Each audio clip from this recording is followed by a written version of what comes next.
ఓం సమర్థ సద్గురు శ్రీ సాయినాథాయ నమః. 7వ రోజు పారాయణము. ప్రభు యొక్క ఉత్తరాధికారులు. శ్రీ మనోహర్ మాణిక్ ప్రభు. ప్రభు మహారాజ్ సమాధి అయిన తర్వాత ధర్మశాస్త్ర ప్రకారంగా కర్మ తాత్యా మహారాజ్ యొక్క జ్యేష్ఠపుత్రులు అప్పాసాహెబ్ మహారాజ్ శ్రీ మనోహర్ మాణిక్ ప్రభువును ప్రజలు అప్పాసాహెబ్ అనేవారు. గారి ద్వారా యథాప్రకారం చేయించి 16వ రోజు ఆయనను శాస్త్రోక్తంగా ప్రభుగాదిపై కూర్చోపెట్టారు. ఆ సమయంలో మనోహరుల వయస్సు 7 సంవత్సరాలు. ప్రభు యొక్క గాది నడిపించే సామర్థ్యం గల సంప్రదాయక శిష్యులు దొరకకపోయేవారా అనే అనుమానం కలుగుతుంది. అలాగే ఆ సమయంలో ప్రభు భక్తులకు కూడా ఈ అనుమానం కలిగి ప్రభు సంస్థానం వ్యవహార ఏర్పాటు ఎలా చేస్తారని ప్రభువుని అడిగేవారు. శిష్యులందరూ ఒకే అభిప్రాయం కలవాళ్లు కాదు. వారిలో ఈ విషయంపై అభిప్రాయ భేదాలు ఉండేవి. ప్రభు అందరి మాటలు విని తనకు ఏది సరియైనది అనిపిస్తే అదే చేసేవారు. తాత్యా మహారాజ్ యొక్క 2 పుత్రులు ప్రభు సమాధి సమయంలో చాలా చిన్నవారు. పెద్దవారికి 7 సంవత్సరాలు, చిన్నవారు 3 లేక 4 సంవత్సరాలు కలవారిగా ఉండిరి. ఇలా చిన్న వయస్సు కల పిల్లల చేత ప్రభు చేసిన మహాకార్యం ఎలా నిర్వహింపబడుతుందో అని ఆలోచన ఉండేది. అందువల్ల ప్రభు సమాధి అయ్యే సమయం దగ్గరికి వస్తున్న కొద్దీ శిష్యుల మనస్సులో ఉత్సుకత కనపడసాగింది. అనేక రకాలుగా ఊహించసాగారు. బాల్కీలో మచ్చందర్ రావు అనే ఒక యువకుడు ఉండేవారు. ఈయన ప్రభు తర్వాత గాది నడిపించే సామర్థ్యం గల యోగ్యమైన వ్యక్తి అని అందరూ ఊహించసాగారు. ప్రభువు కూడా ఆయనపై ప్రేమ చూపించేవారు. చిన్నప్పటి నుండి ఆయనను గారాబం చేసేవారు. అందువల్ల సహజంగానే జనం ఆయన గాదిపై కూర్చుంటారు అనే ఊహించేవారు. ప్రభు ఆరోగ్యంలో తేడా కనిపించి అనారోగ్యంగా ఉండడం చూసి కొంతమంది మచ్చందరావును కావాలని బాల్కీ నుండి తీసుకువచ్చారు. ఆ సమయంలో ఆయనను మేనాలో కూర్చోపెట్టుకుని బాజా భజంత్రీలతో తీసుకువచ్చారు.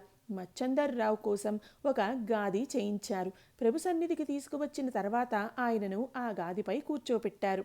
కానీ మచ్చందర్ రావు యొక్క దురదృష్టం వల్ల ఆ రోజు రాత్రి కారణమేమిటో తెలియదు కానీ ఆయన గాది మంటలలో కాలి బూడిదయింది. అప్పుడు ప్రభు శిష్యులలో మచ్చందర్రావు పక్షం వహించేవారు చాలామంది ఉండేవారు. అందరి కోరిక కూడా ప్రభు తర్వాత ఆయనను కూర్చోబెట్టాలని ఉండేది. ప్రభువు వారి కోరికను ఎప్పుడూ తిరస్కరించలేదు. మచ్చందర్రావుతో ఇంకా ఎక్కువ ప్రేమగా ఉండేవారు. అందుకని ప్రభు తన గాది మచ్చందర్రావుకి ఇస్తారు అనే నమ్మకంతో ఉండేవారు. ప్రభువు మచ్చందర్రావుని ఎప్పుడు అనుగ్రహిస్తారా అని అందరూ ఆత్రంగా ఎదురు చూసేవారు. ఈ ఉత్కంఠతో ఉండగా ప్రభు మహారాజ్ గారు 40,000 రూపాయల బాకీ పడ్డారని ఒక పుకారు పుట్టింది. ప్రభు సంస్థానం చూస్తే జోళీ తప్ప దానికి భూమి లేదు, జాగీరు లేదు. ఇలాంటి సంస్థానానికి 40,000 రూపాయలు బాకీ. ఈ బాకీని ఎలా తీర్చాలి అనే పెద్ద ప్రశ్న మచ్చందర్కి ఉత్పన్నమై ఆయన భయపడిపోయారు. ముందు దొరికే వైభవం కోసం బాధ్యతలు స్వీకరించాలని ఉన్నా ఆ వైభవంతో పాటు గౌరవం పోయే పరిస్థితి తనపైకి తెచ్చుకోవడం సాహసం చేయలేదు. 40,000 రూపాయల జవాబుదారీ తీసుకోవడానికి ఆయనకు కావలసిన వాళ్ళు కూడా ఎవరూ సిద్ధంగా లేరు. ఆయన భయంతో మెల్లగా మాణిక్ నగర్ నుండి జారుకున్నారు. చివరికి మార్గశిర శుద్ధ ఏకాదశి రోజు ఎప్పుడైతే ప్రభు సమాధిలో కూర్చున్నారో అప్పుడు మచ్చందర్రావుని పిలుచుకురమ్మని చెప్పారు. కానీ వెతికితే చివరికి మచ్చందర్రావు వర్గీయులు బాల్కీకి వెళ్ళిపోయారని తెలిసింది. ప్రభు నవ్వుకుంటూ ఇలా అన్నారు, అరే బాబా, ప్రభు గాది నడిపించే పని కఠినమైనది. యోగ్య అధికారి లేకపోతే ఈ పని ఎవరి వల్ల సాధ్యం కాదు. అప్పాసాహెబ్ యోగ్యత ప్రభువుకి తెలుసు. తను చాలా రోజులు ఉండరు. అయినా కొంతకాలం మాణిక్ ప్రభు అనిపించుకుంటారు. ఇలా ఒకసారి ప్రభు అనడం అందరూ విన్నారు. అప్పాసాహెబ్ 5 సంవత్సరాలు ఉన్నప్పుడు ఒకసారి దర్బార్లో ప్రభు రావడానికి ముందు ప్రభుగాదిపై వచ్చి కూర్చున్నారు. గంభీర స్వరూపధారణ కలిగి ఉండేవారు కనుక జనానికి కూడా అది ముచ్చటగా అనిపించి అందరి దృష్టి అతనిపై ఉండేది. ఇంతలో ప్రభు అక్కడికి వచ్చారు. తన గాదీపై మనోహరుడు కూర్చుండటం చూసి చిరునవ్వుతో ఇలా అన్నారు, బేటా మనోహర, నా గాది నీకు కావాలా? కానీ గాదీపై కూర్చుంటే శరీరంపై ఉన్న నగలను ఇతరులకు ఇచ్చివేయాల్సి ఉంటుంది అని నీకు తెలుసా అన్నారు.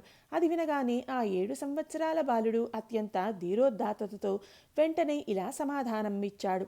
ఈ శరీరంపై ఉన్న నగలన్నీ మీరు ఎవరికి ఇవ్వమంటే వారికి ఇస్తాను అంటూ మెడలోని కంఠాహారం, కడియాలు మొదలైన నగలన్నీ తీసి ప్రభు ముందు పెట్టాడు. ఆ చిన్న బాలుని అపూర్వ గుణం చూసి ప్రభు సంతుష్టులై తన పక్కనే చిన్న గాది వేయించి దానిపై కూర్చోపెట్టుకున్నారు.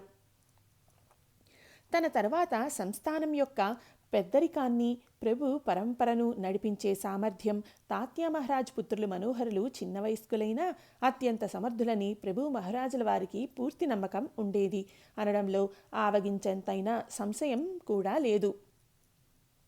7 సంవత్సరాల వయసులో ఉన్న అర్భకునికి బాధ్యతను అప్పగించి ప్రభు కనుమరుగవడంలో మర్మం ఇదే.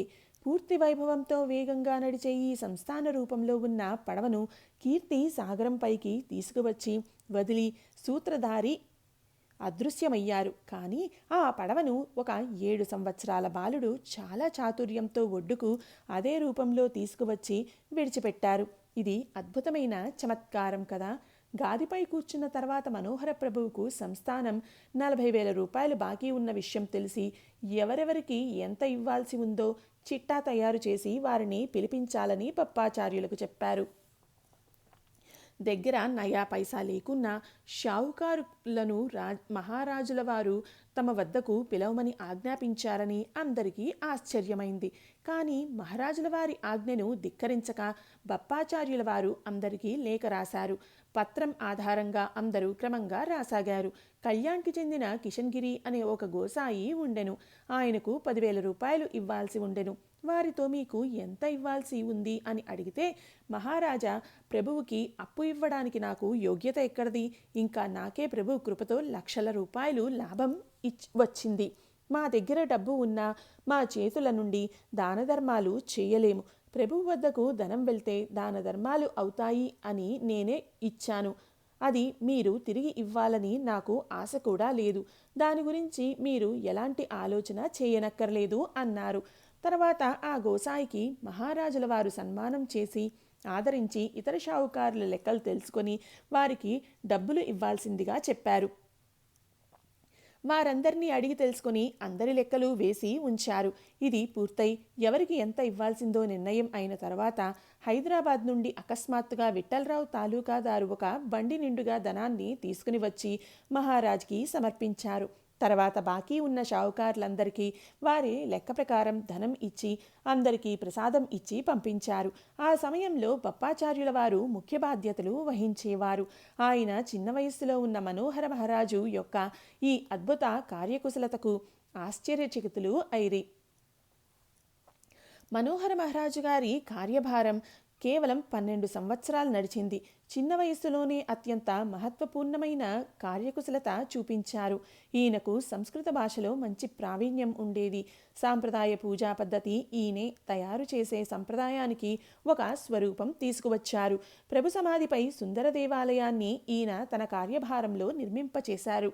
వీరి స్వరూపం వలె స్వభావం కూడా చాలా సుందరంగా ఉండేది. వేల మంది భక్తులు ఈయన దివ్య తేజస్సు కల ముఖం చూస్తూ విస్మితులు అయ్యేవారు. వీరికి యోగాభ్యాసంపై మక్కువ ఎక్కువ.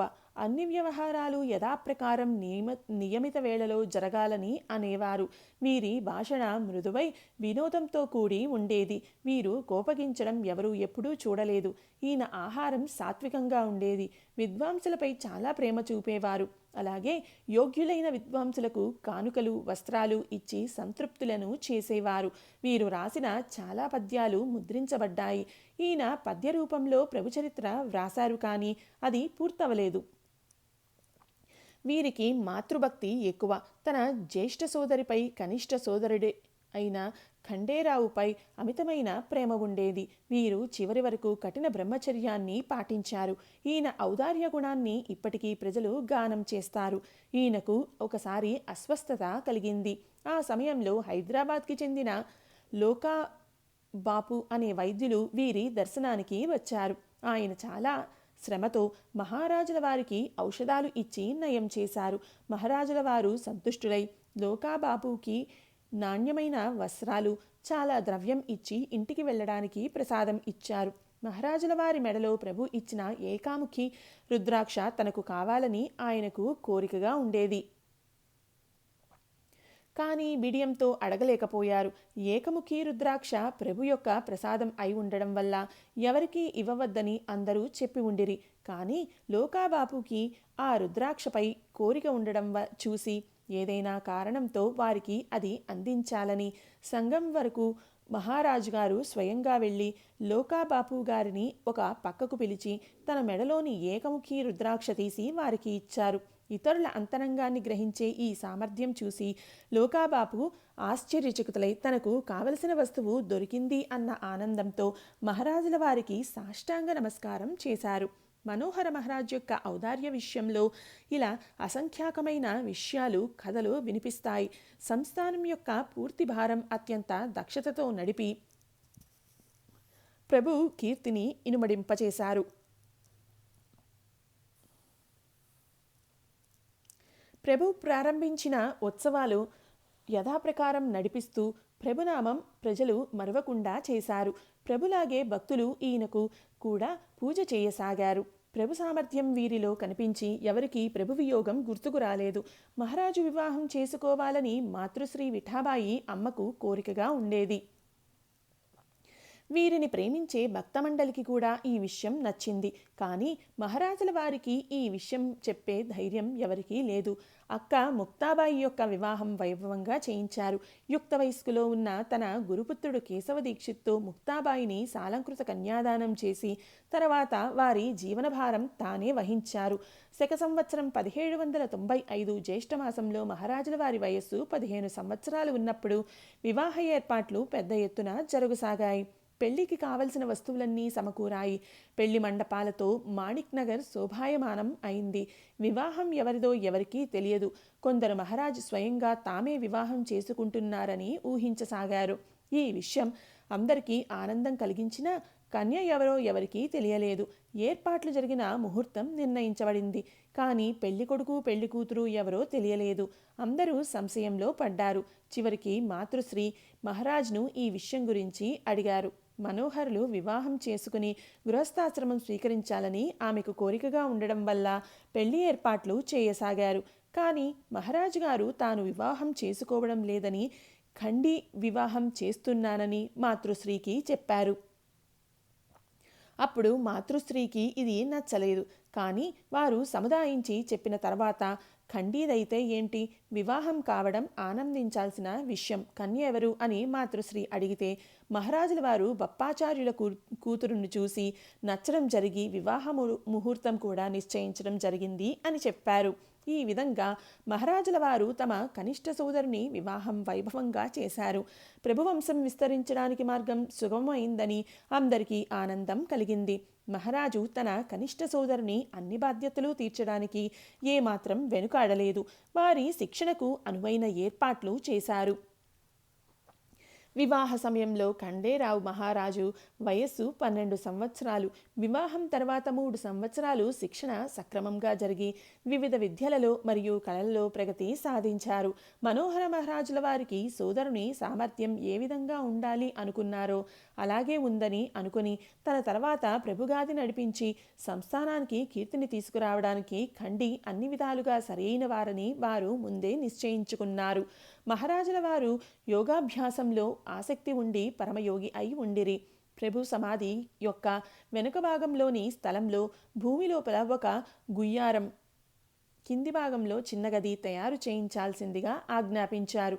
ఆయన చెప్పినట్లుగానే అదే నమూనాలో కింద గది తయారైన తర్వాత చూడడానికి ఆ గది తయారు చేసిన వాళ్లతో పాటు అక్కడికి వెళ్ళారు. ఆ గది 3 కమానులతో ఉండెను. ఆ 3 కమానులలో మధ్య కమానులో తాము స్వయంగా ఆసనం వేసి కూర్చున్నారు. ఆ సమయంలో వారి నోటి నుండి సహజమైన సంతోషంతో ఆహా, ఈ స్థలం యోగ సమాధికి చాలా బాగుంది అనే మాటలు వెలువడ్డాయి. పై సంఘటన జరిగిన 6 నెలల తర్వాత మహారాజుల వారి ఆరోగ్యంలో తేడా కనిపించింది. ఆశ్వీజమాసం కృష్ణపక్షం సప్తమి శక 1899 సంవత్సరం ఆదివారం రోజున అకస్మాత్తుగా 2 సార్లు వాంతి అయి ఆరోగ్యం విషమించింది. జనమంతా భయపడిపోయారు. కానీ అందరికీ ధైర్యం చెప్పి శాంతపరిచారు. తర్వాత విధిపూర్వకంగా చతుర్థాశ్రమం తీసుకుని మాతృశ్రీకి నమస్కరించారు. కనిష్ట సోదరుడు ఖండేరావుకి ఉపదేశం ఇచ్చి ప్రసాదం ఇచ్చారు. భక్త మండలికి ప్రసాదం ఇచ్చిన తర్వాత ఆసనం సిద్ధం చేసుకుని యోగ సమాధిగతులు అయ్యారు. పూర్తి మాణిక్ నగర్ దుఃఖసాగరం అయింది. చూస్తుండగానే ఆ తేజోవంతమైన తార రాలిపోవడం చూసి అందరూ శోకతప్తులు అయ్యారు. మాతృశ్రీ దుఃఖానికి అంతు లేకుండా పోయింది. ఈ దుఃఖ సమయంలో ఎవరు ఎవరిని సముదాయించాలో తెలియలేదు. కానీ కార్యకర్తలు దుఃఖాన్ని దిగమింగుకొని ముందు జరగవలసిన విధిని శాస్త్ర ప్రకారంగా జరిపించారు. ఆసనం వేసుకుని పీట మీద కూర్చున్న మహారాజుల యొక్క దేహాన్ని ఎలా ఉందో అలాగే ఎత్తి ప్రభు సమాధి వెనుక కింద గదిలోకి తెచ్చి ఏ కమానులో మహారాజుల వారు యోగ సమాధికి అనువైనదని అన్నారో ఆ మధ్య కమానులో ఉంచి యథోచితంగా పూజా ద్రవ్యాలతో సుగంధ ద్రవ్యాలతో ఆ కమాన్ను నింపి దేహాన్ని కనుమరుగు చేశారు. ఇలా జరగడం హృదయ విదారకమైనా కూడా అది మనోహర ప్రభువుకు ఇష్టం అవడం వల్ల ఎవరు ఏమీ అనలేకపోయారు. మార్తాండ మాణిక్ ప్రభు శ్రీ సద్గురు మాణిక్ ప్రభు మహారాజు గారు సకల మత సంప్రదాయ స్థాపన చేసి ప్రపంచానికి సర్వధర్మాలు సమభావంతో చూడవలననే సందేశం ఇచ్చి భారతదేశం నడిబొడ్డులో నిజాం సంస్థానంలోని ముసల్మానులు పరిపాలిస్తున్న ప్రదేశంలో హిందూ ముస్లిం సిక్ లింగాయత్ మొదలైన ధర్మాలలో సౌహార్ద్రం పెంపొందించారు. కానీ ఈ తత్వజ్ఞానాన్ని విశదపరిచే కార్యం వీరి సోదరుని పుత్రులైన శ్రీ సద్గురు మార్తాండ్ మాణిక్ ప్రభువుల వారు చేశారు. అందుకోసం ఆయన విపులమైన గ్రంథరచన చేశారు. అప్పటి నిజాం సంస్థానం ముంబాయి మద్రాసు మొదలైన ప్రాంతాలలో పర్యటించి సకలమత సాంప్రదాయం యొక్క ప్రచారం చేశారు. వీరు సకలమత సాంప్రదాయాన్ని మరియు మాణిక్ ప్రభు యొక్క కీర్తి ధ్వజాన్ని ఆసేతు హిమాచలంలో ఎగురవేశారు. శ్రీ మార్తాండ్ మాణిక్ ప్రభు శ్రీ నృసింహ తాత్య మరియు విఠాబాయి అమ్మగారి కనిష్ట పుత్రులు. వీరు మార్గశిర మాసం 28 డిసెంబర్ 1869 జన్మించారు. ఈయనకు పితృఛత్రం తండ్రితో గడపడం కొంతకాలమే లభించింది. వీరికి ప్రభు ప్రేమ కేవలం 4 సంవత్సరాల కాలం లభించింది. వీరి జ్యేష్ఠ సోదరులు శ్రీ మనోహర మాణిక్ ప్రభువులకు వీరిపై అమితమైన ప్రేమ ఉండేది. ఖండి మార్తాండ ప్రభువుల పేరు ఖండేరావు అవడం వలన వారిని ఇంట్లోని వారు ప్రేమతో ఖండి అనేవారు. శిక్షణ కోసం అన్ని రకాలుగా ఏర్పాటు చేసి స్వతహాగా బ్రహ్మచారి అయిన మార్తాండ ప్రభువుల వివాహం మాత్రం జరిపించారు. శ్రీ మార్తాండ మాణిక్ ప్రభువుని ఆ కాలంలో జనం ఖండేరావు అనేవారు. సంస్థానం యొక్క కార్యభారం చూడడానికి అన్ని విధాలుగా అర్హులని నమ్మకం కలిగిన తర్వాత శ్రీ మనోహర మాణిక్ ప్రభు తన అవతార కార్యం ముగించారు. వీరికి కేవలం 12 సంవత్సరాలు మాత్రమే మనోహర మాణిక్ ప్రభువుల సహవాసం లభించింది. ఈయన తన జ్యేష్ఠ సోదరుడు శ్రీ మనోహర్ మాణిక్ ప్రభు యొక్క నిర్యాణం తర్వాత సకలమత సాంప్రదాయం యొక్క తృతీయ ఆచార్యులుగా మాణిక్ నగర్ సంస్థానం యొక్క గాదిపై కూర్చున్నారు. వీరు గాదిపై కూర్చున్నప్పుడు కేవలం 16 సంవత్సరాలు. చిన్న వయస్సులోనే సంప్రదాయం మరియు సంస్థానం యొక్క బాధ్యతలు తీసుకోవడానికి సంశయించలేదు. తమ సామర్థ్యంపై వీరికి పూర్తి విశ్వాసం ఉండేది. సంస్థాన గాదిపై కూర్చున్న తరువాత 58 సంవత్సరాలు నిరంతరాయంగా అవిశ్రాంత శ్రమతో సంస్థానాన్ని మరియు సంప్రదాయాన్ని బలంతో ఇప్పటి దివ్యమైన విశాల స్వరూపాన్ని ఆసేతు హిమాచలం సాంప్రదాయం యొక్క ప్రచారం చేశారు. స్వతంత్రత మరియు పూర్ణావస్థ ఇవి శ్రీజీ యొక్క జీవిత నిర్దేశకాలు అయి ఉండెను. అసంపూర్ణ స్థితిలో ఉన్న కార్యాలను పూర్తి చేశారు. ఇది ఈయనకు చిన్నతనం నుండి ఉన్న స్వభావం. దేనికైనా చింతించడం లేదా ఇతరుల అదుపాజ్ఞల్లో ఉండడం వీరి స్వభావంలోనే లేదు. భోగం మరియు త్యాగంలో తేడా చూపించేవారు కాదు. పువ్వు పుట్టగానే పరిమళిస్తుంది అంటారు. అలా శ్రీజీ యొక్క మనోవృత్తి బాల్యంలోనే కనిపించేది. వీరు పొడవైన బట్టలు ధరించి శరీరంపై నగలు వేసుకునేవారు మరియు వాటిని ఎప్పుడు ఎవరికి ఇచ్చేవారో తెలిసేది కాదు. పకీరులకు, బైరాగులకు తన శరీరంపై ఉన్న బట్టలు ఇచ్చేస్తూ వారి వాద్యాలు తీసుకొని వాయిస్తూ కూర్చునేవారు. చిన్నప్పుడు శ్రీజీ కొంటెతనంగా ఉండేవారు. మైదానంలో ఆడే ఆటలంటే ఆయనకు చాలా ఇష్టంగా ఉండేది. ఈత, గుర్రంపై స్వారీ చేయడం, గురిపెట్టి కొట్టడంలో ఆయన నైపుణ్యాన్ని సంపాదించారు. గంటలు గంటలు నీటి కొలను వద్ద కూర్చునేవారు. గుర్రపు స్వారీ కౌశల్యం చూసి సర్కస్ వాలే ఛత్రే అని ఆయన తన స్వంత గుర్రాన్ని అర్పించారు. మల్లు విద్యలో కూడా ఆయన నైపుణ్యాన్ని సంపాదించారు. ఎవరి అదుపాజ్ఞలు లేకుండా స్వతంత్రంగా వ్యవహరించడం వల్ల వారి గురించి మాతృశ్రీకి దిగులుగా ఉండేది.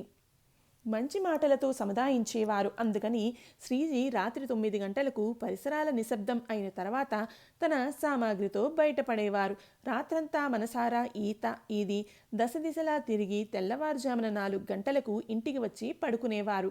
వారికి రాత్రి వ్యవహారాలు చేయడం చిన్నప్పటి నుండే అలవాటైంది. పెద్దయిన తర్వాత కూడా అన్ని కార్యక్రమాలు రాత్రిపూటే జరిగేవి. అందుకని ఖండేరావు మహారాజుల దర్బారు అంటే రాత్రి దర్బార్ అని రూఢి అయింది. చిన్నతనంలో క్రీడాప్రియత్వం వలె యుక్త వయస్సులో మరియు ప్రౌఢావస్థలో తమ కర్తవ్యాలను మనసు పెట్టి పూర్తి చేశారు. మరాఠీ, సంస్కృతం, ఉర్దూ, పార్సీ మొదలైన భాషలు కొద్ది కాలంలోనే నేర్చుకున్నారు. తర్వాత ఆయన సంగీతం, జ్యోతిష్యం, మంత్ర విద్య మొదలైనవి అభ్యసించి నైపుణ్యాన్ని సంపాదించారు. ఈ విషయాలలో ఆయన వ్యాసంగం చివరి వరకు ఉండేది. ఆయన సంగీత జ్ఞానం కలిగిన వారై ఉండిరి. అందుకని ఆ కాలంలో హిందుస్థాన్లోని చాలామంది గాయకులు మాణిక్ నగర్కు రావడం చాలా కష్టమైనా కూడా వచ్చి శ్రీజీ ముందు తన విద్యను ప్రదర్శించేవారు. ముంబైలో తాము బస చేసినప్పుడు శ్రీజీ అనేక సార్లు గంధర్వ మహావిద్యాలయంలో ఉండేవారు. దాని రహస్యం అదే కావచ్చు. గోవిందబువ ఆటవలే అనే పేరుగల సంగీత ప్రేమికుడు రత్నగిరి జిల్లాకు చెందినవారు. సంగీతం నేర్చుకోవడానికి బెల్గావ్కి వెళ్లారు. అక్కడ సంగీత శాస్త్రంలో శ్రీజీ యొక్క కీర్తి విన్నారు. అప్పుడు తాను సంగీతం నేర్చుకోవడానికి శ్రీజీ వద్దకు వెళ్లాలని బలమైన కోరిక కలిగింది. కానీ ఎలా వెళ్ళాలి? అప్పుడు 1915వ సంవత్సరం. అప్పుడు ఇప్పట్లాగా వాహన వ్యవస్థ లేదు. మాణిక్ నగర్ చాలా దూరం. అంతేకాక ఆయన వద్ద ధనం కూడా లేదు. ఆయన మనస్సులోనే శ్రీజీని ప్రార్థించారు. ఇంతలో ఒక సన్యాసి ఆయన వద్దకు వచ్చారు. బాలా, నీకు మాణిక్ నగర్కి వెళ్లాలని ఉందా అని అడిగారు. గోవిందబువాకి ఆయన దేవుడిలాగే కనిపించారు. ఆ సన్యాసి ఒక ఎద్దుల బండి తెప్పించారు. దాంట్లో ఇద్దరు మాణిక్ నగర్కి వచ్చారు. గోవిందబువాకి చాలా ఆనందం కలిగింది. బండి నుండి కిందకి దిగగానే ఆ సన్యాసి గోవింద్ బువాకి ఎదురుగా ఉన్న బావి చూపించి అక్కడికి వెళ్ళి కాళ్ళు చేతులు కడుక్కొని నీరు త్రాగి రావాల్సిందిగా చెప్పారు. అలా చేసి తిరిగి వచ్చేసరికి ఆ సన్యాసి అదృశ్యమయ్యారు. తన ప్రార్థనకు శ్రీజీనే ఈ ఏర్పాటు చేశారని భావించి భక్తితో నమస్కరించారు. గోవిందబువా తన వృద్ధాప్యంలో మాణిక్ నగర్లోనే నివసించారు. ఆ కాలంలో మన వైపు మంత్రశాస్త్రం ఉపయోగించడం తగ్గుతూ వస్తోంది. సూక్ష్మలోకాల్లో ఎల్లప్పుడూ తిరిగే అనేక రకాలైన సామర్థ్యం కలిగిన దేవతలను వశం చేసుకుంటే వారు కోరికలను తీరుస్తారని మహారాజుల వారి దృఢ విశ్వాసం. శ్రీజీ దేవతలను తన తపోబలంతో వశం చేసుకుని వారి నుండి ఇష్టకార్యాన్ని సాధించుకునేవారు. ఈ తపశ్చర్య కోసం రాత్రింబవళ్లు తేడా లేకుండా చాలా పరిశ్రమించారు. ఫలాపేక్ష లేకుండా చేసే కర్మ ఇది శ్రీజీ యొక్క జీవన రహస్యం. శ్రీజీ యొక్క కాలంలో శ్రీజీయే అఖిల భారతంలో మంత్రశాస్త్రంలో సర్వజ్ఞులై ఉండేవారు. మంత్రశాస్త్రం అగ్ని వంటిది. అగ్ని సహాయంతో జీవనానికి అవసరమైన అన్నాన్ని ఉడికించవచ్చు. కానీ కొందరు దుష్టజనులు అగ్నితో ఇతరుల ఇళ్లను తగలబెట్టను వచ్చు. శ్రీజీ ఈ విధంగా దుష్టజనులు తమ మంత్రశాస్త్ర సామర్థ్యంతో సజ్జనులను బీదలను పీడించడం చూసి సహించలేకపోయారు. అందుకని కోమల స్వభావి అయిన శ్రీజీ మంత్రశాస్త్రాన్ని సాధన చేసి దుష్టులను భయకంపితులను చేసి వారి దుశ్చర్యలను ఆపారు. మంత్రశాస్త్రాన్ని అతి పవిత్రమైన దైవకార్యం అనే దృష్టితో శ్రీజీ చూసేవారు. అందుకని అనాధికారి అయిన చేయి అనాధికారి వ్యక్తి చేయి ఆ వైపు వెళ్ళకూడదు అని అతి దక్షత చూపేవారు. దత్తోపంత్ అనే పేరుగల గృహస్థు 1921వ సంవత్సరం నుండి శ్రీజీ వద్ద ఉండేవారు. శ్రీజీ వద్ద ఆయన నీడలాగా ఉంటూ శ్రీజీ నుండి ఎంత విద్య సంపాదించవచ్చో దానిని సంపాదించడానికి ప్రయత్నించేవారు. మధుమతి శక్తితో పాటు దత్తాత్రేయోపాసన కూడా దొరకాలని ఆయనకు కోరికగా ఉండేది. శక్తి సహితంగా దత్తోపాసన మధ్యలో శ్రీ ఉపాసన అంతర్భాగంగా ఉండేది. ఈ శ్రీచక్ర ఉపాసన సఫలం అయితే ఉపాసకులు సర్వశక్తిమంతులు అవుతారు. దత్తోపంత్ మహత్వ కాంక్ష గల గృహస్థులై ఉండిరి. అందువల్ల శక్తి సహిత దత్తోపాసనయే కాకుండా ఇతర ఏ మహత్తరమైన మంత్రాలు శ్రీజీ ఆయనకు ఇవ్వలేదు. దత్తోపత్ మంత్రోపదేశం కోసం మరీ అడుగగా ఆయనను శ్రీజీ శంకర మహారాజుల వద్దకు పంపించారు. ఈ శంకర మహారాజుల వారి సమాధి పూనాకు సమీపంలోని అరుణేశ్వర్ దగ్గర ఉన్నది. ఈయన దత్తోపాసకులై శాక్త పంథాలో ఉండిరి. వీరి శ్రీ ఉపాసన సఫలమై ఉండెను. ఈయన శక్తి ఉపాసన కోసం మధుపానం చేసి మత్తులో ఉండేవారు. శిష్యులు ఆ సమయంలో సేవ చేసేవారు. దత్తోపంత్ ఆయన నివాసానికి వెళ్ళినప్పుడు ఆయన మత్తులోనే ఉన్నారు. అయినా ఆయన వచ్చినప్పుడు శంకరమహారాజ్ లేచి కూర్చొని ఆయనను లోపలికి పిలిచారు. దత్తోపంత్ తెచ్చిన కొబ్బరికాయ పేడ ముందు పెట్టి మెడలో హారం వేయాలి అనుకున్నారు. కానీ శంకరమహారాజుల వారు ఆ హారాన్ని చేతిలోనికి తీసుకుని ఇలా అన్నారు, ఇలా చూడండి దత్తోపంత్ గారు, మీరు మార్తాండ మాణిక్ ప్రభు వద్ద నుండి వచ్చారు. మిమ్మల్ని వారి ప్రతినిధిగా భావించి మీకు హారం వేస్తాను. మీకు శక్తి సహిత దత్తోపాసన కావాలి. నేను ఆ దేవి పుత్రుణ్ణి. నేను మీకు ఏమి ఇవ్వగలను? ఆ దేవత శ్రీ మార్తాండ మాణిక్ ప్రభు సేవకులపై కరుణిస్తుంది. మీరు వెళ్ళి మార్తాండ ప్రభు సేవ చేయండి. దాంతో దత్తోపంత్కి తిరిగి చేతులు ఊపుకుంటూ వెనక్కి రావాల్సి వచ్చింది. మాతృశ్రీ విఠమ్మ పాతకాలానికి చెందిన స్త్రీ అయి ఉండెను. హైదరాబాద్కి చెందిన ప్రసిద్ధ లేఖకులు కవి అయిన శ్రీ యశ్వంతరావు కురేకర్కి అత్తమ్మ. దాన ధర్మాలు వ్రతాలు భక్తి శ్రద్ధలతో చేసేవారు. ఒకసారి ఆమె సముద్ర స్నానం చేయాలి అనే కోరికను శ్రీజీకి తెలిపారు. అమ్మ, మాణిక్ నగర్లో సర్వతీర్థాలు ఉన్నాయి. ఇక్కడే అందరు దేవతలు నివాసం చేస్తారు. ఎక్కడికి వెళ్లే అవసరం లేదు అని సముదాయించే ప్రయత్నం చేశారు. కానీ ఆమె ఒప్పుకోలేదు. అప్పుడు స్నానం కోసం తయారు చేసిన నీటిని నోటిలో పోసుకోమని చెప్పారు. అప్పుడు ఆ నీరు సముద్రం నీటి వలె ఉప్పుగా అనిపించాయి. అప్పుడు ఆమె తన కోరికను శ్రీజీ మాటలపై విశ్వాసంతో విరమించుకున్నారు. తర్వాత ఒకసారి నాందేడ్కి గోదావరి స్నానానికి వెళ్ళినప్పుడు ఆరోగ్యం క్షీణించి స్వర్గస్థులయ్యారు. శ్రీ మనోహర మాణిక్ ప్రభు శ్రీజీ యొక్క వివాహం చేసినప్పుడు 12 సంవత్సరాల వయసులో ఉండిరి. సౌభాగ్యవతి భయాబాయి సంస్థానం ముఖ్య కార్యనిర్వాహకులు బప్పాచార్యుల కుమార్తె. ఈమె అత్యంత శాంతిమూర్తియే, సాధారణ అమాయక స్త్రీ అయి ఉండెను. శ్రీజీ కంటే ముందే ఆమె స్వర్గస్థులు అయ్యారు. శ్రీజీకి 2 పుత్రులు, 1 పుత్రిక ఉండిరి. పెద్ద కుమారుడు శ్రీ నృసింహ ఉరఫ్ బాబాసాహెబ్. ఈయన పుష్యశుక్ల అష్టమి రోజు జన్మించారు. శ్రీజీ యొక్క మొదటి సంతానం పుత్రుడు కావడం వల్ల మాణిక్ నగర్ జనం సంతోషపడినారు. బాబాసాహెబ్ గారు అత్యంత బుద్ధిమంతులై వ్యవహార దక్షులై కార్యక్రమ నిర్వాహకులై ఉండిరి. ఈయన వ్యవహార శైలి అత్యంత సమగ్రంగా ఉండేది. ప్రతి విషయం వ్యవస్థాయుతంగా సమయం ప్రకారం జరగాలని చూసేవారు. ఈయన గంభీర స్వభావులై అత్యంత మితభాషి అయి ఉండిరి. ఈయనకు సంస్కృతం, మరాఠీ, కన్నడ, ఇంగ్లీష్, ఉర్దూ మరియు పార్సీ భాషలలో మంచి ప్రావీణ్యం ఉండేది. ఈయనకు పఠనంలో ఆసక్తి ఎక్కువ. జ్యోతిష్యం మరియు వైదిక శాస్త్ర అధ్యయనం చేశారు. అయినా వీరికి ఇష్టమైన విషయం వేదాంతం. ఈయన స్వభావంలో ఏకాంత ప్రియులు, ఆధ్యాత్మ చింతనాశీలురై ఉండిరి. శ్రీజీపై మరియు తన మాతృశ్రీపై అత్యంత భక్తితో ఉండేవారు. ఆయన తన సోదరునిపై మరియు మేనత్త కొడుకు శ్రీ శంకర్రావుపై అమితమైన ప్రేమతో ఉండి వారి శిక్షణపై అత్యంత శ్రద్ధ చూపేవారు. శ్రీజీకి సహాయం అవ్వాలని సంస్థానం యొక్క కార్యభారం బాబాసాహెబ్ తన చేతుల్లోకి తీసుకున్నారు. శ్రీజీ కాలంలో జరిగిన కట్టడాలు, మందిర జీర్ణోద్ధరణ, కొత్త మందిర నిర్మాణంలో బాబాసాహెబ్దే సింహభాగం శ్రమ.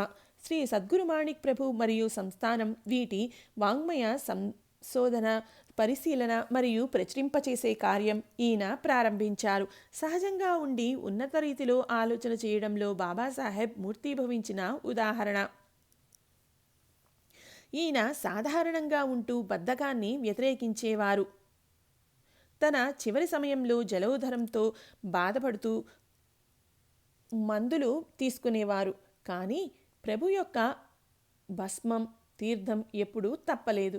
ఈయన మరణించే నాటికి ఈయనకు సంతానం లేనందువల్ల అందరూ చాలా బాధపడ్డారు. శ్రీజీకి కూడా చాలా బాధ కలిగింది. కానీ శ్రీజీ స్థితప్రజ్ఞులు కనుక ఇలా అన్నారు: బాబా తన కర్తవ్యాన్ని సరైన రీతిలో పూర్తి చేశారు, అందుకని మరణించినా కూడా వారు అమరులయ్యారు. శ్రీజీ యొక్క చిన్న కుమారుడు శ్రీ మహిపత్ ఉరఫ్ బాపు సాహెబ్, వీరు బాబాసాహెబ్ కంటే ముందే మరణించారు. ఈయనకు సంతానం లేకుండెను. శ్రీజీ యొక్క చిన్న కుమార్తె మునుబాయిని కళ్యాణ్కి చెందిన మాణిక్రావు దేశ్పాండేకు ఇచ్చి వివాహం జరిపించారు. శ్రీ అప్పాసాహెబ్ గారు వీరి పుత్రులు. ఈ ముగ్గురు సంతానం వల్ల శ్రీజీ జీవితం పూలబాట అయింది. కానీ తర్వాత ఇద్దరు పుత్రులు ఆయనకు దూరం అయ్యారు. శ్రీజీ తన మేనల్లుడైన శ్రీ శంకర్రావుని పుత్రునిగా తన వద్దనే ఉంచుకున్నారు. శ్రీజీ యొక్క ప్రసాదంతో జన్మించి ఈయన ప్రభు కార్యంలోనే ఉండిరి. బాబాసాహెబ్ యొక్క మృత్యువు తర్వాత శంకర్రావు సంస్థానం యొక్క కార్యభారం వహించారు.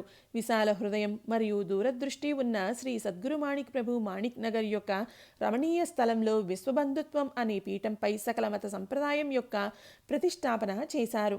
ఈ మాణిక్ నగర్ యొక్క నిర్మాణానికి ఆయనకు ఇద్దరు సోదరుల సహాయము లభించింది. తర్వాత శ్రీ మనోహర ప్రభు మాణిక్ ప్రభు మందిరాన్ని నిర్మించారు. ఆ మందిరం సకల మత సంప్రదాయ అధిష్టదేవత మందిరము. శ్రీజీ మాణిక్ ప్రభు మందిరానికి ఆకర్షణీయమైన సభామండపం నిర్మించారు.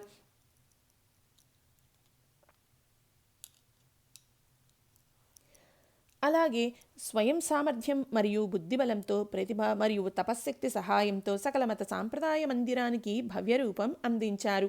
శ్రీజీ శ్రీ మాణిక్ ప్రభు మందిరానికి నిర్మించిన సభామండపం చిన్నగా ఉన్నా కూడా అత్యంత రమణీయంగా ఉంది. ఆయన పని కేవలం చూడడానికే కాకుండా అభ్యసనీయం కూడా. దేవాలయంపై ఉన్న కళాకృతి చూసేవారు ఆనందానికి లోనవుతారు. ఈ సంపూర్ణ మందిరంలోని నేలపై పరిచిన పాలరాతి మండలు శ్రీజీ యొక్క సోదరి ముక్తక్క తనకు కొడుకు పుడితే కోరుకున్న మొక్కు తీర్చుకోవడానికి కోసం వేయించారు. ఈ మందిరంలో చుట్టూ కట్టడం కూడా భవ్యమైనదిగా ఉంది. కాలాగ్ని రుద్ర మరియు వెంకమ్మ మందిరములు. సర్వేశ్వర్ మహాదేవుడు ఇది మాణిక్ నగర్ యొక్క అధిదేవత. ఈ మందిర జీర్ణోద్ధరణ శ్రీజీ కాలంలోనే జరిగింది. అన్నపూర్ణ గృహం యొక్క లోపాలను సరిచేసి పునర్నిర్మించి రేకులు వేయించారు. 3 భోజన ప్రాంగణాలు కట్టించి వాటికి బండలు వేయడం కూడా శ్రీజీనే చేశారు. శ్రీజీ మాణిక్ నగర్లో అనేక ధర్మశాలలు నిర్మించి యాత్రికులకు వసతులు కల్పించారు. మాణిక్ నగర్ యొక్క రూపశిల్పి శ్రీజీ గారి తండ్రి నృసింహ తాత్య గారు. తర్వాత శ్రీజీ తన పుత్రులైన శ్రీ నృసింహ బాబాసాహెబ్ సహాయంతో వాటిలో కావలసిన సౌకర్యాలతో ఆధునికంగా నిర్మించారు. ఈయన కాలంలో కొత్త నిర్మాణాలు అంటే శ్రీ దేవి వెంకమ్మ మందిరము మరియు శ్రీ కాలాగ్ని రుద్ర మారుతి మందిరము నిర్మించబడ్డాయి. ఆమె ఇష్టం ఉంటే తానే మందిరం నిర్మించుకోవడానికి సమర్థురాలు అని ఒక భక్తునికి శ్రీ ప్రభు వెంకమ్మ మహానిర్యాణం తర్వాత చెప్పి ఉండిరి. అలాగే ఆ విషయం నిజమైంది. శ్రీ రావుజీ బువా అనే భక్తుడు ముంబైలో ఉండేవారు. ఆయన ప్రభువు మరియు సకలమత సాంప్రదాయ ప్రచారం విస్తృతంగా చేశారు. ఆయన ముంబైలో శ్రీ ప్రభు భక్తుల నుండి సొమ్ము సేకరించి శ్రీ వెంకమ్మ యొక్క సమాధి మందిరం మాణిక్ నగర్లో నిర్మించారు. మందిర ప్రాంగణంలో గదులు కూడా నిర్మించడం వల్ల యాత్రికులకు చాలా అనుకూలం అయింది. శ్రీజీ క్రమానుసారంగా పద్ధతి ప్రకారంగా ఇచ్చిన ఉపాసన వల్ల శ్రీ దేవి వెంకమ్మకు దేవి యొక్క సర్వభోగాలు ఇవ్వబడతాయి. ఆమెకు రోజు పూజ, అర్చన, ఆరతి, ధూపారతి జరుగుతాయి. శ్రావణ త్రయోదశి రోజు వెంకమ్మ ఆరాధన జరుగుతుంది. ఆశ్వీజ శుద్ధ పంచమి నుండి పంచరాత్రోత్సవం మొదలైన మహానవమి రోజు పూర్ణాహుతి అవుతుంది. ఈ దేవి మొక్కులు తీరుస్తుంది అనే నమ్మకం మరియు రుజువులు కూడా ఉన్నాయి. ఒకసారి శ్రీజీ దసరా అయిన 10 రోజుల తర్వాత శ్రీదేవి వెంకమ్మ దర్శనానికి వెళ్లారు. దేవీ దర్శనం అయిన తర్వాత పూజారితో దసరా సమయంలో జరిగిన హోమకుండంలోని భస్మం తీసుకురావాల్సిందిగా చెప్పారు. భస్మం తేవడానికి పూజారి కుండములో చేతిని పెట్టగానే హోమం చేసిన రోజు శ్రీదేవికి అర్పించిన సౌభాగ్య వస్తువులు రవికబట్టలు, అద్దం, దువ్వెన, కుంకుమ భరణి, గాజులు, మంగళసూత్రం మొదలైన వస్తువులు ఎలా వేశారో అలాగే దొరికాయి. వాటికి ఏమీ కాలేదు. ఆ దేవి ధన్యురాలు. ఉపాసన చేసిన వారు కూడా ధన్యులు.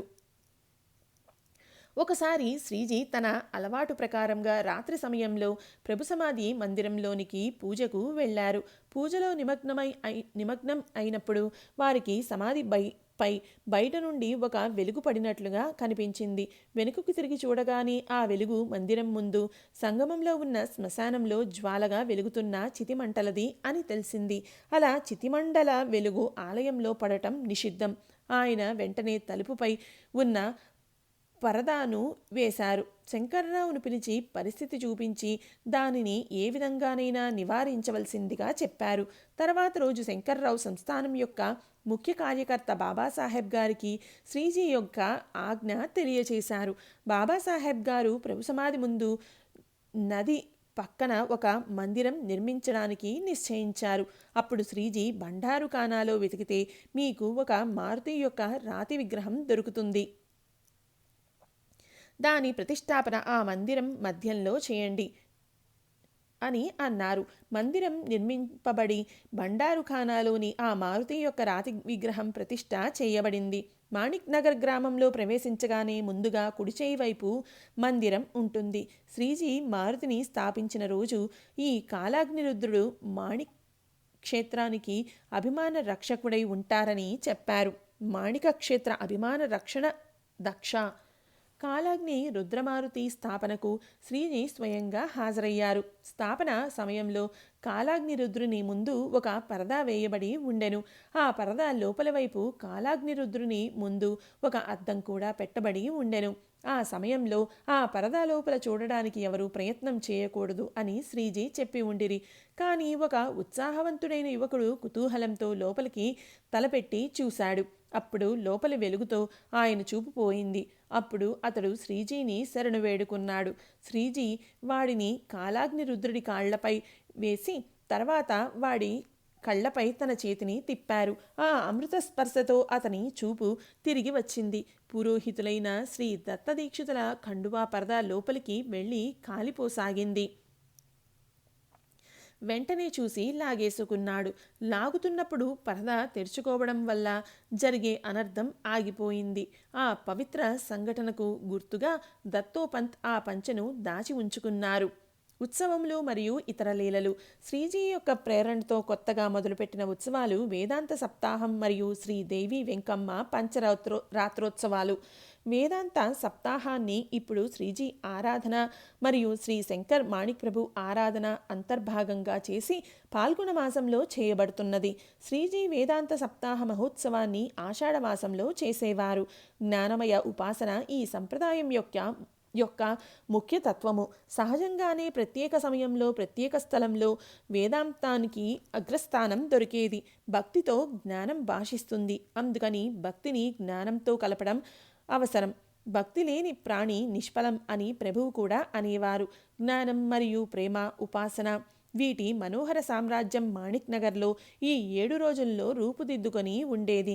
7 రోజులు అహోరాత్రులు భజనలు, కీర్తనలు, భాగవత పారాయణం, అఖండ వీణ వ్యాఖ్యానాల కార్యక్రమాలు నడుస్తూ ఉండేవి. నగరం 7 రోజులు రాత్రి పగలు సందడిగా ఉండేది. అన్నదానం మాణిక్ నగర్లోని ప్రతి ఒక్క ఉత్సవంలో భాగం. ఈ ఆనంద సమ్మేళనాన్ని ప్రత్యక్షంగా చూసిన వాళ్ళు అదృష్టవంతులు. చివరి రోజు దిండి బయలుదేరేది.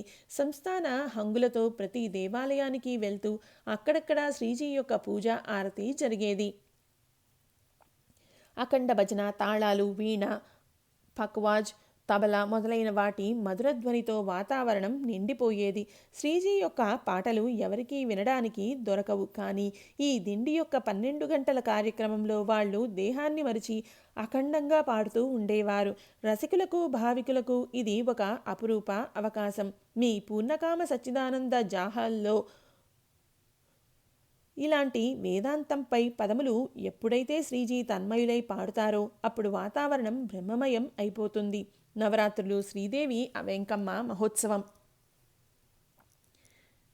ఆ సమయంలో పూర్తి మందిరం అలంకరించబడి దేవికి కొత్త వస్త్రాలు కట్టబడతాయి. శ్రీజీ కాలంలో ఈ ఉత్సవం ఆశ్వయుజ శుద్ధ అష్టమి నుండి పౌర్ణమి వరకు జరిగేది. ఇప్పుడు ఆశ్వయుజ శుద్ధ పంచమి నుండి నవమి వరకు జరుపబడుతోంది.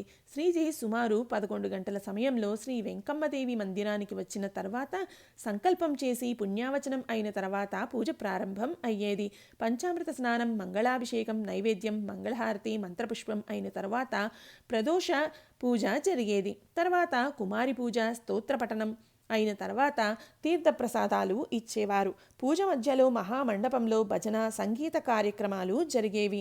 నవరాత్రులు జరిగిన మరుసటి రోజు హోమం జరిపి పూర్ణాహుతిలో శ్రీదేవికి కొబ్బరికాయ, రవిక బట్ట, మంగళసూత్రం, అద్దం, దువ్వెన, గాజులు మొదలైన సౌభాగ్య వస్తువులు అర్పించి దానిపై గంటకు పైగా నెయ్యిధార అఖండంగా పోసేవారు. శ్రీజీ కాలంలోనే శ్రీ మాణిక్ ప్రభు మరియు సకలమత పీఠ ఆచార్యులు రచించిన సాహిత్యాన్ని మరియు సమగ్ర ప్రభుచరిత్రను ముద్రణ చేసే ఏర్పాటు చేయడం జరిగింది. సకల మతాచార్య శ్రీ మాణిక్ ప్రభు ఈ పేరుగల ఒక మాసపత్రిక ప్రచురించడం జరిగింది. జ్ఞానమయ ఉపాసన సంప్రదాయం యొక్క ధ్యేయం అవడం వల్ల ఇలాంటి మాసపత్రిక అవసరం ఉండెను. సకలమత సంప్రదాయం యొక్క ధ్యేయం అజ్ఞానాంధకారంలో ఉన్నవారికి జ్ఞాననేత్రాన్ని ఇచ్చి వారికి దుఃఖ వియోగం మాత్రం చూపించి వారిని ఆనంద సామ్రాజ్యానికి చేర్చడం. అందుకని జనానికి సంప్రదాయం యొక్క తత్వజ్ఞానం తెలియజెప్పే అవసరం ఉంది. కనుక అలాంటి మాసపత్రిక అవసరం ఉండేది. మాసపత్రిక ప్రచారానికి ఒక సాధనం అయి ఉంటుంది. దాని నుండే శ్రీ ప్రభు మరియు సంస్థానం యొక్క ఇతర గ్రంథాల సంశోధన మరియు పరిశోధన సులభం అయింది. ధర్మచక్ర ప్రవర్తనార్థం శ్రీజీ అనేక యాత్రలు చేశారు. దాంట్లో ఆయన పూర్తి నిజాం ప్రదేశం, ముంబై, పూనా, సోలాపూర్, మద్రాసు మొదలైన పట్టణాలు మరియు అసంఖ్యాకమైన గ్రామాలు ఆయన తిరిగారు. ఏ విధంగా బీదవారికి ధర్మాన్ని రొట్టె వద్ద నుండి నేర్పించాల్సి ఉంటుందో ఆ విధంగా దుఃఖితులు, పీడితులు, ఆర్తజనులకు దుఃఖబాధల నుండి బయటకు తీసుకురావాల్సి ఉంటుంది. శ్రీజీ వంటి సమర్థులు, సంత శిరోమణులకు దీని పూర్తి మర్మం తెలిసి ఉండేది. అలౌకిక చమత్కారాలు చేస్తూ అసంఖ్యాకుల దుఃఖాశ్రవులను తుడిచారు. శ్రీజీ కొందరిని రుణముక్తులను చేశారు. కొందరికి తగ్గని రోగాన్ని తగ్గించారు. సంతతి లేని వాళ్లకు సంతానం ఇచ్చారు. కొందరిని చావు నుండి వెనక్కి తెచ్చారు. ఎందరికో వారి పనులు అయ్యేట్లుగా చేసి సంతోషపరిచారు. ఆపదలో ఉన్న వారి ఆపదలను దూరం చేశారు. అసంఖ్యాక భక్తుల సంకటాలను నివారించారు. బీదలకు చేయూతనిచ్చి వారి జీవితంలో ఆశను చిగురింపచేశారు. శ్రీజీ దైవ సామర్థ్యంతో లోక కళ్యాణార్థం చేసిన చమత్కారాల వల్ల అందరికీ శ్రీజీపై అనన్య భక్తి ఉండేది. శ్రీజీ దుఃఖ నివారణ మరియు ఉపదేశం ద్వారా సామాన్య జనత యొక్క ధర్మభావనను జాగృతం చేసి వారిలో సత్ప్రవృత్తి కలుగజేసి భక్తి మార్గం చూపించారు. నిజామాబాద్ జిల్లాలోని రేంజల్ గ్రామానికి చెందిన నానాసాహెబ్ వారి తల్లికి ఒక్కడే కొడుకు. ఒకసారి ఈయన తల్లికి కలలో కొడుకు మరుసటి రోజు పాము కాటుతో చనిపోతాడని కనిపించింది.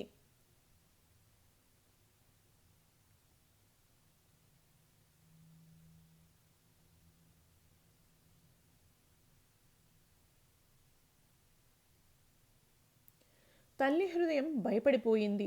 కానీ శ్రీ మార్తాండ ప్రభువుపై ఆమెకు అద్వితీయమైన దృఢభక్తి ఉండడం వల్ల కొడుకును తీసుకుని ఆమె మాణిక్ నగర్కి వచ్చి శ్రీజీ యొక్క కాళ్లపై పడి ఏడుస్తూ స్వప్న దృష్టాంతం పూర్తిగా వివరించింది.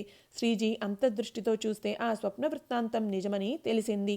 ఆ స్త్రీ కాళ్లపై పడి వేడుకుంది కనుక ఆ స్త్రీకి అభయం ఇచ్చి వారిని మాణిక్ నగర్లో ఉండమని చెప్పారు. భయకంపితురాలైన ఆ స్త్రీ తన కొడుకును తీసుకుని తమకు నీడలా ఉన్న శ్రీజీ వద్ద ఉండిపోయింది. శ్రీజీ కాలాగ్ని రుద్రునికి అఖండంగా అభిషేకం మొదలుపెట్టారు. బ్రాహ్మణులందరూ కూర్చొని ఉండిరి. ముందు శ్రీదేవి వెంకమ్మ నవరాత్రి ఉన్నా కూడా అభిషేకం జరుగుతూ ఉంది. చివరికి తెల్లవారింది. ఆ తల్లి హృదయం తల్లడిల్లసాగింది. దినం గడిచి రాత్రి అయింది. శ్రీదేవి వెంకమ్మ మందిరానికి పూజ కోసం వెళ్ళడానికి బయలుదేరారు. ఆ తల్లి శ్రీజీ చరణాలపై సాష్టాంగ నమస్కారం చేసింది. శ్రీజీ ధైర్యం చెప్పారు. శ్రీజీ ఆమెను కొడుకుని తీసుకొని కాలాగ్ని రుద్రమందిరంలో కూర్చోమని చెప్పారు. ఆమె వెంట యువకులను కర్రలతో పంపించి అక్కడ వెలుగు ఉండేట్లుగా ఏర్పాటు చేశారు. ఆ విధంగా ఆ స్త్రీ కేవలం శ్రీజీపై ఉన్న భక్తి నమ్మకంతో కొడుకుతో కాలాగ్ని రుద్ర మందిరంలో కూర్చుంది. ఈ విషయం గ్రామంలో తెలిసి ముందు ఏం జరుగుతుందో చూద్దామని చాలామంది పోగయ్యారు. కొద్దిసేపటికి అంతమంది గస్తీ తిరుగుతూ ఉన్నా కూడా ఒక భయంకరమైన సర్పం వచ్చి కాలాగ్ని రుద్రుని గుడి మెట్లపై పడగ విప్పి కూర్చుంది. 1-2 నిమిషాలు లోపలికి చూసి కోపంతో పడగను మెట్లపై కొట్టి ఎలా వచ్చిందో అలాగే తిరిగి వెళ్ళిపోయింది. ఈ విషయం శ్రీజీకి తెలియగానే తనపై నమ్మకం ఉంచి వచ్చిన ఆమెకు ఇక ప్రాణభయం లేదు, గండం తప్పిపోయింది అని చెప్పి పంపించారు. ఓం సమర్థ సద్గురు శ్రీ సాయినాథాయ నమః.